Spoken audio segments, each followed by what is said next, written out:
So recently I've highlighted a few different creators who have said stuff about Australia that is different, but have portrayed it in a less than friendly way.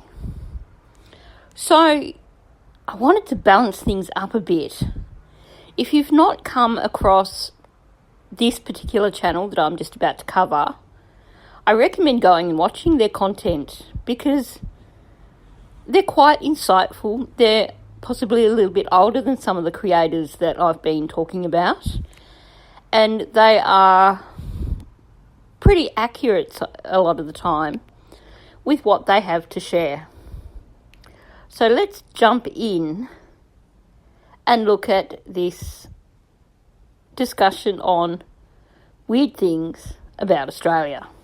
In this video, we're going to cover the weirdest things I ever encountered until I moved to Australia. Now, the first weirdest thing I found was that crimes do happen in Australia. Hang on a minute, that isn't that weird. But the weird thing I did find was that the crimes were reported on the TV, and 9 times out of 10, probably 99 times out of 100, they caught the person that did it. Now, I know what you're thinking, Ross, why is this weird? Well, in the UK where I lived before I moved to Australia, you never really heard about stabbings, shootings, serious violent crime. It very rarely ever made the national news, but you know it did happen. It seems to be that in Australia, serious crimes like this seem to happen so infrequently that the Australian media really catches on to the line, if it bleeds, it leads.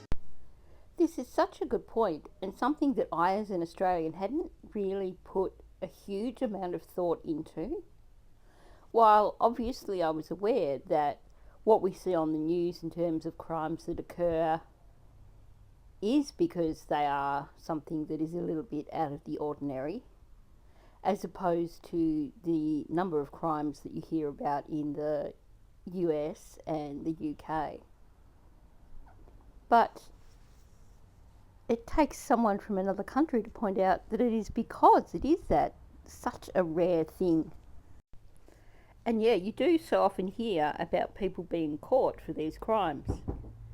Now, on one hand, we do have to recognise that Australian police do seem to be pretty good at using technology. You just have to look at the Cleo Smith case from a few years back and how they managed to track the offender using phone towers and CCTV footage, etc. And they were quite quick to find Cleo and reunite her with her parents. And you hear that with plenty of cases. But I think the other thing that we need to recognise is that the other reason why Australian police seem to appear to be able to solve crimes so easily is that they aren't as swamped as police in other countries, because there isn't such a huge amount of these crimes as what you see in other countries. One channel that I watch called Harsh Reality, it's a true crime channel, and he quite often talks about the amount of stabbings that occur in London these days, and how there are people who are a bit nervous about going into London because of the amount of stabbings that occur. It's not something that we see often reported on YouTube or in the news or anything, because it is such a frequent occurrence. And yet you look at the amount of media attention that occurred around the stabbings that happened in Sydney several months back. There's quite a difference, because it is such a rare occurrence for us in Australia. I hate to say it, but more often than not in Brisbane, we do hear about crimes that you think, ooh, wish that hadn't happened. But coming from a country that if they followed the same policy on if it bleeds, it leads, that is all that they would be talking about in the news, and they wouldn't have any time to report on anything else. Oh, and in the UK, it also seemed like they never managed to catch the person. And if they ever did, they also got some kind of pathetic punishment. Glad I'm out of that one. Here's where I sort of have to disagree with him, and that is that we have the same Westminster system for our courts for justice. And I think that were he to look into the Australian justice system, he would find that quite often there are people who get away with a slap on the wrist when they really should get a much harder sentence also. So in some ways, we're very much like the UK in terms of pathetic sentencing. Do your kids know how to swim? And if they do, what age did they learn? Because in Australia there seems to be a really weird focus on the importance of swimming and teaching young people how to swim. I mean, I say it's weird. It's not really weird, but it's a good kind of weird. Especially in a country where it seems like it's more common to have a swimming pool than central heating, and enough beaches in a country that if you wanted to visit a new one every day, it would probably take up a third of your lifetime, that a focus on teaching young people to swim seems to be so important. If anything, the weird thing is knowing people who don't know how to swim. Now, I can only speak for Tasmania here, but in Tasmania, public schools have funded Learn to Swim programs, and that's where students from grades, I think 3 to 6, participate in yearly Learn to Swim lessons, which is usually a week out of their schooling time. Obviously not like spending the entire week swimming, but daily lessons over a week or over a 2-week period. And that includes schools in regional areas that perhaps don't have as much access to pools and rivers and beaches. That said, there is also a really strong surf culture as far as surf lifesaving in some areas in Tasmania, so that you get a lot of children who are even at primary school age participate in surf lifesaving. And I don't know if there still is that, but there used to be a program that was educating children where people went around the schools. It was a surf lifesaving initiative, and people went around the schools and educated children about surf safety. But I would like to know, is there compulsory Learn to Swim in other Australian states? I'd imagine that that's something that is pretty much universal in Australia. And face it, for most of us, if you grow up in somewhere near the beach, chances are you were probably paddling in the water before you could even walk.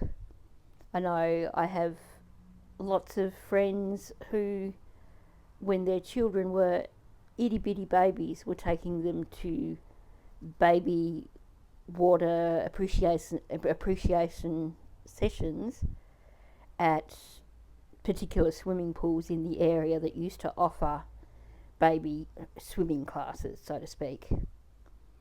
So I think it's just our culture. We love the water, so we learn to swim. But that said, if you go back a few generations, my father only learnt to swim when he was in his 50s, because he grew up in central Tasmania where there was nowhere to swim. And of course back then schools didn't have swimming programs. So there probably are a lot of older Australians who can't swim. Older Australians from regional areas, of course, people who grew up away from the coast. And more often than not, they seem to be foreigners. I hear Bondi Rescue seems to find a load of them. Why would you go that far into the water if you don't know how to swim? I bet you wish you learned when you were younger. One of the things that I really appreciate about this channel is the dry humour. I love the way that it's not all super serious. He has to throw in those classic one-liners. Australians love to change names in some kind of way, and it seems that Australians don't even have any respect for if it's your own name. Whilst an Aussie granting you a nickname can seem like one of the highest forms of endearment, unsolicited nicknames can seem a little bit weird to someone new to the country. I myself have a multitude of different nicknames that I seem to get called. Roscoe, Jono, sometimes the occasional whacker. I'm not sure if that's a nickname or not. It seems like in Australia it's pretty common to call you anything but your real name. So if you don't like it, you're just gonna have to get used to it, I'm afraid, mate. Or you're gonna end up getting called mate quite a lot. Now, he is so spot on with that. I am going to say though that in some ways when an Australian gives you a nickname or they abbreviate your name, most of the time that's showing acceptance.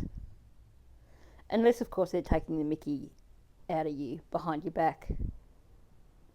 continuing on with the theme of weird that Australians say. This one definitely confused me the first time I heard it. But why do so many Australians say but at the end of a sentence? Now, even before I moved to Australia, I was pretty common with the fact that Australians seem to rise up at the end of every sentence, like they're commonly asking a question. But why would you say but at the end? Want to go down the tab tonight, but? But what? Is this just a common Queensland thing? Does it depend on how bogan you are or how ochre you talk? How Australian do you have to be to but at the end of your sentences? Now, I myself, I really try to be as Australian as possible and to integrate into my new loving country. But I just can't seem to but at the end of the sentence. But, yeah, now it just seems so natural. But, yeah, I can't do it. I'm just gonna have to try it out on new, unsuspecting foreigners. Maybe they won't notice. Maybe they will. But really need to work on that timing. But now, just a quick observation.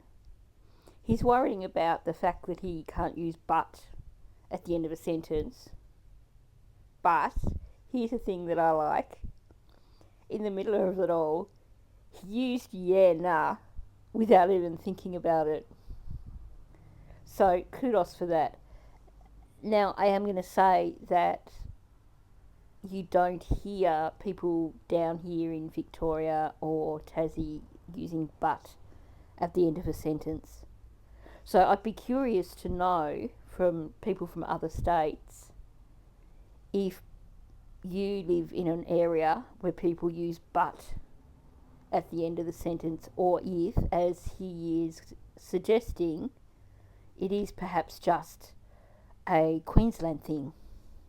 I have never lived in a country that has places such high value on qualifications. Now, I don't necessarily mean how high your level of qualifications go. Australians probably couldn't care less if you'd been to university sometimes. But what they do seem to value so much is if you want to be able to do a job, you need to be qualified to do it. And not just qualified anywhere, to their own Australian standards. Want to change a plug? You better have at least a Cert 3 in electrotechnology. Don't like the look of your taps? Well, you better make sure you're a qualified plumber, mate. Now, whilst I don't think that it's a bad thing to be qualified in the area that you want to work in, and I actually think that it stops all these rogue traders just pretending to be something when actually they're really not. Does it improve the overall quality of different tradesmen? Well, I'll leave you to decide that in the comments. But one thing's for sure in Australia, if you're not really qualified to do something, then you're probably not going to be able to do it. Get yourself onto TAFE, I guess. That's actually a really interesting observation. And I have to say, yeah, there are still some pretty crappy tradesmen out there. But I wonder, is this what comes from living in a country with such a strong union culture? Chances are, whatever profession you're in Australia, there is a union that you can be a member of. And quite a lot of Australians are members of unions. So is that the reason why we are so intent on qualifications? And another thing that Australians seem to be so strict on is immigration policies. And coming from the UK, where it seemed like every person used to moan about migrants, I mean, that doesn't necessarily change so much in Australia. They seem to be moaning about me even more, driving up them house prices. But as a UK citizen, I used to overlook the fact of how easy it was to move pretty freely around different countries in the world. But you want to come and live in Australia? Yeah, nah, it's not so easy. For a lot of people coming to stay for a few days, a few months, that's not necessarily the problem. But you want to live and work here? Well, what country do you come from for a start? What can you do that can better the Australian way of life? Because if you can't contribute to this country, chances are you're probably not going to be let in, at least permanently. Australia is one of the hardest countries to settle and live in long term, but it's also one of the most desirable. Over the last 3 years of running this channel, I've been able to help hundreds, if not thousands of people in their journey to make the move to Australia. But understanding the strict immigration policies of Australia is something that I'm no expert in. I guess it makes sense that if we are one of the most desirable countries to migrate to, that there do need to be pretty tough things in place for people who want to migrate. Because otherwise, we'd have the whole world moving here. We don't want everyone moving here. We don't want to become overcrowded. I'd like to know what people's thoughts are on what he's saying here about our tough migration policies. But there are some things that Australians just seem to make so simple. In the UK, I often used to wonder to myself, what season are we in? Now that's not necessarily to do with the fact that British weather is just so shit.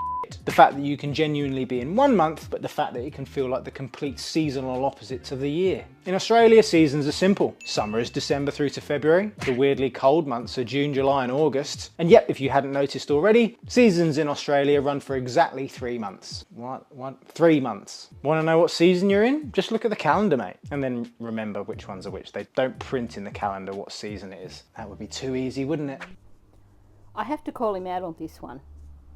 Now, I will say that in Bendigo, you could probably say that the seasons are almost regular in terms of your summer, your spring, your winter and your autumn, running for roughly 3 months each. But the thing is, when I moved to Bendigo, I was amazed.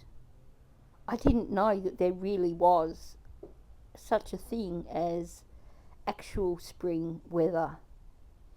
Because coming from Tasmania, it's just bloody cold for like 10 months of the year. You only get that warm weather it starts to get a little bit like spring in November.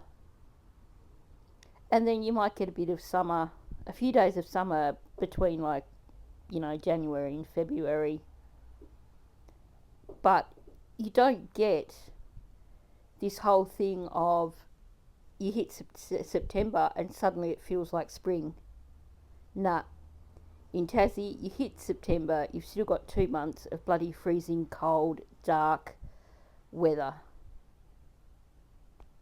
And in Melbourne, it's very similar. You get 3 seasons in one day a lot of the time in Melbourne, just like in Tassie. So saying that the seasons are real seasons in Australia is a little bit misleading, because it really does depend on where you live.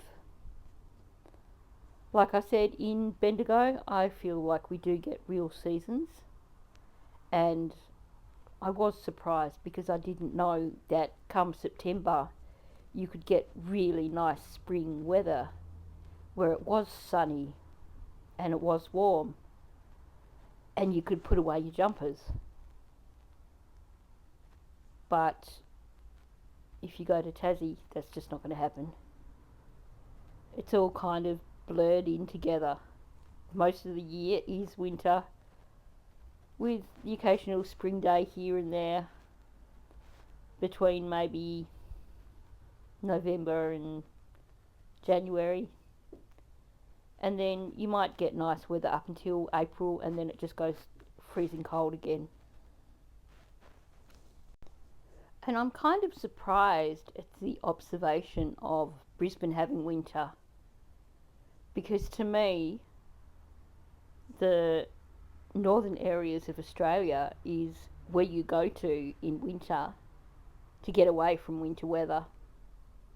But I guess what he's saying there is that you do get definite changes in the season.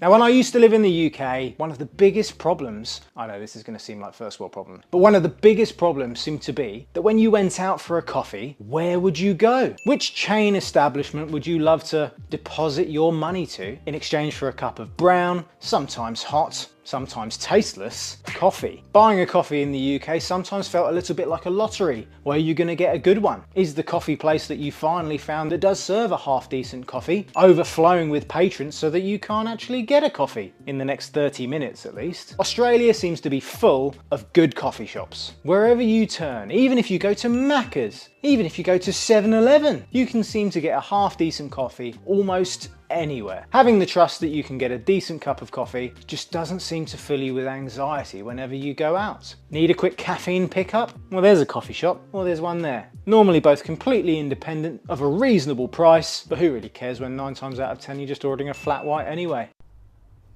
I have to say he's correct again, even down to talking about McCafe and service stations. I'm going to confess that on my last road trip that I did, anywhere I was somewhere new when it came to morning coffee, it was a tradition for me to go to McCafe and get myself a nice mocha, knowing that it was going to be good quality and I was going to enjoy it. And I couldn't tell you how many times I stopped and bought coffee at a service station from one of those coffee machines, and 9 times out of 10 it was still good coffee.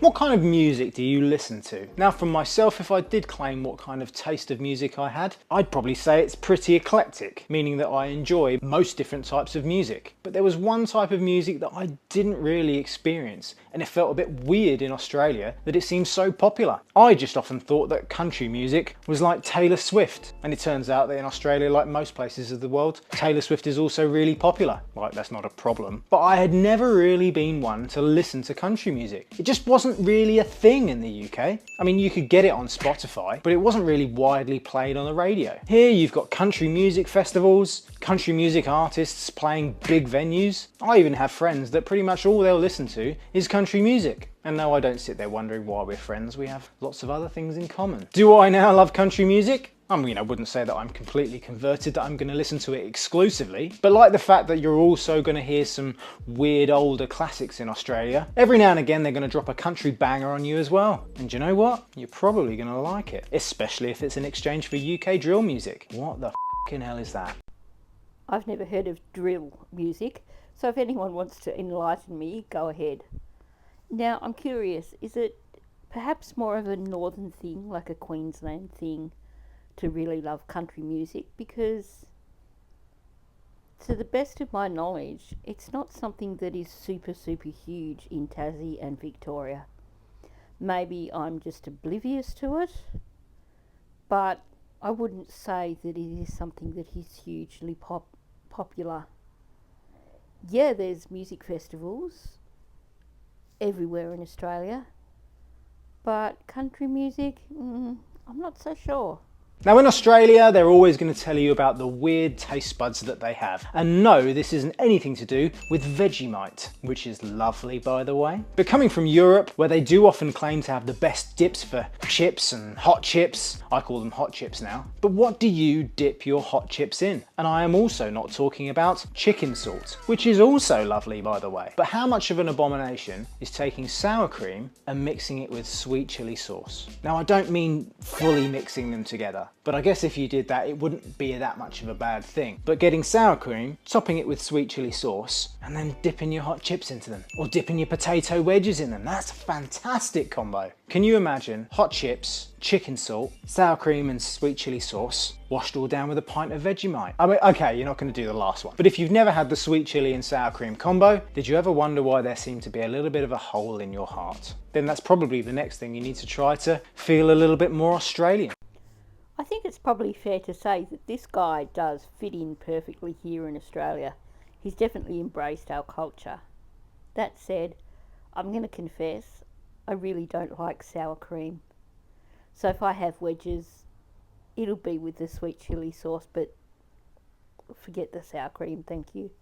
Australians are some of the nicest people in the world, depending on your level of what you deem as polite. I mean, they like to swear a lot as well. But Australians do something for me when I go shopping that I swear I had never had done for me in the UK. Let me know if they do this in the country that you come from, but where you're from, do they bag your groceries for you? The first time that I was in an Australian supermarket and the young person beeping my products through the till just started opening bags and putting them in for me, I didn't know what to do. And the next time they went even better and said, have you got your bags so that I can bag it for you? I was in complete shock. I came from a country where they would look at you in disgust if you didn't bag your stuff quick enough. My, how much do you feel like royalty when all you need to do is put your items onto the conveyor belt and watch the person being paid a decent minimum wage do their job. Do they pack it all crap? No, they actually take care in their packaging. But if you don't want to have that full Australian experience when you go to the supermarket, or you just don't want to be the type of person that gives another dollar to the price gouging that are Woolies and Coles, you can always go to Aldi. And like the Aldis in the UK, they will literally throw your things at you after they've bleeped them through the till. I even think they're faster in Australia. Do you know what? I'm just going to buy my groceries more locally from now on. Probably get the best of both worlds. Coming from Tasmania, I actually had the reverse culture shock. The first time I went to Aldi and had them throwing my groceries at me at speeds that were just phenomenal, I nearly had a nervous breakdown. I just was not used to going to a supermarket where they didn't pack your groceries for you. So to suddenly find myself trying to juggle getting my groceries into the bags because I didn't have a trolley was a whole other experience. Because of course, if you go to Aldi and you grab one of their trolleys, they're those really, really deep trolleys where if you happen to be super short like myself, it becomes impossible to load your groceries onto the conveyor belt, which is going at a super fast speed, because you can't actually reach the bottom of the trolley. I'm getting better now at the Aldi grocery dance, but it still causes me considerable anxiety trying to get my groceries into my bags before I have to pay for them. I must say one of the local Aldis here now has a self-serve area, which for me is just a godsend because it allows me to go through without having a major anxiety attack. But definitely it does create a dilemma. Do you go for the price gouging Woolies and Coles or Aldi, where you're going to have your groceries thrown at you? Thankfully, there is a particularly good IGA supermarket near me, and a lot of my groceries now I get from there, so that the amount of times that I have to go to Woolies or Coles have become quite reduced. I've really enjoyed this video. I love his light-hearted way of talking about all this. It certainly is refreshing after some of the ones that I've looked at more recently, where they've just been really negative about Australia and almost condescending as if our country is better than yours. So, definitely brilliant video. The link for this channel is in the description down below. If you like what you see here, go give them some love, subscribe. And as for this video, please hit the like button. If you're not subscribed to my channel yet, please do subscribe and leave me a comment below.